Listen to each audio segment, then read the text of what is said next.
Hey there. So why is this video called Why Did the Fab Four Failed?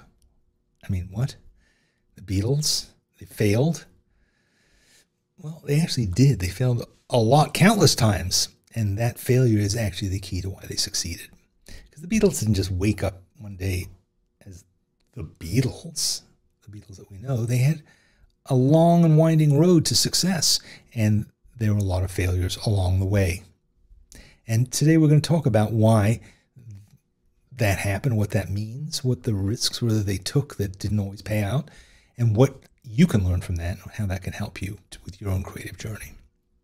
Okay, so creative success isn't just about having a golden voice or magic fingers or incredible amounts of God-given talent. No, there's actually three key things that make you a creative success. One of them is hard work, hard day's night. And I mean, a lot of it, you had to work like a dog for a long period. Second is a willingness to fail over and over again, get up and try again. And the third is passion, passion that keeps you going when you keep failing and keeps you wanting to do this. You're not just doing it because you want to be rich and famous. You got to do it because you love it, or else you're not going to hang on. All right, so back to the Fab Four.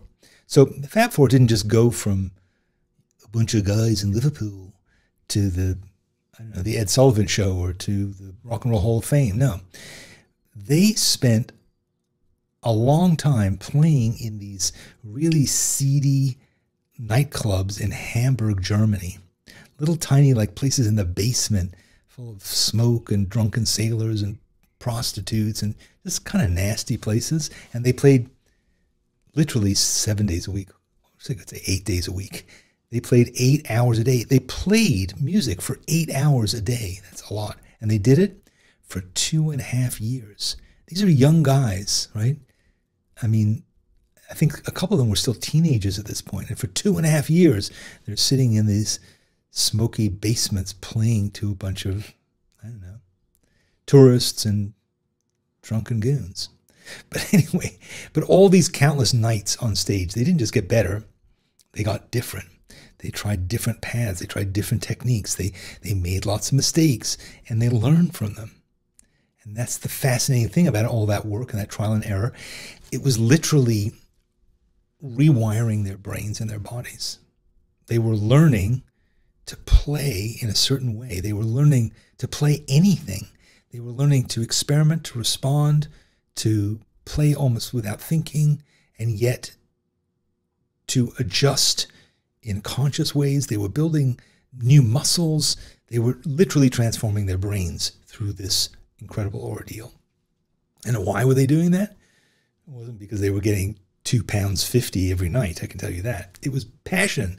These guys love music. If you've ever watched the documentary that came out a couple years ago about the Beatles in their last year or so, all they did was talk about music constantly playing music. They loved it. Even when they were sick and tired of the cigarette smoke and the cheap drinks and the long hours and the drunken sailors, they kept going because they loved it. All right, now I know what you're thinking, but Danny, I'm not trying to be the next Beatles. And that's okay, because this principle applies to all creative pursuits, even if you're just doing this for a hobby. Take it from me, I've published over 12 books now, but the first one I wrote didn't come out until I was over 40. And I've been writing stories since I was 5. Been churning out articles and plays and hundreds of commercials and half a dozen books that have never seen the light of day and probably never will. But I love to write. And my lack of success didn't dim my passion. I just kept trying stuff and experimenting and exploring dead ends until finally I found the door, and I haven't slowed down. I did it because it was fun, not just because I was waiting for a payday. And the Beatles were the same way. Passion, hard work, taking risks and making mistakes. So again, let me ask you, how hard are you willing to work, and how badly do you want to succeed? And again, not fame and fortune, but just a solution to that creative problem that you've been gnawing on. That's the ultimate success. How do you do this? Perseverance, thick and thin, moving your creativity in new places. And as you focus, as you work, as you pursue your passion, you find new problems to solve, and you find new solutions that can rock the world. And if you run out of problems to solve, you're going to run out of juice. You're going to run out of interest. So keep it fresh, keep moving, keep pushing yourself, keep trying new things. Another hallmark of the Beatles, they tried stuff, different genres, different materials, different instruments, different production techniques. Some of it worked, some of it didn't.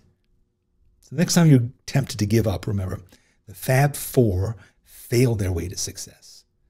Keep playing your tune. Keep failing. Keep pushing yourself forward. And hey, and if you want more creative inspiration like this, don't forget to subscribe to this channel, hit the notification bell, blah, blah, blah. And for even more goodies, check out my studio notebook. You can find the link in the description below. Okay, until next time, remember, your next creative breakthrough might be just around the corner. Hard work, making mistakes, passion.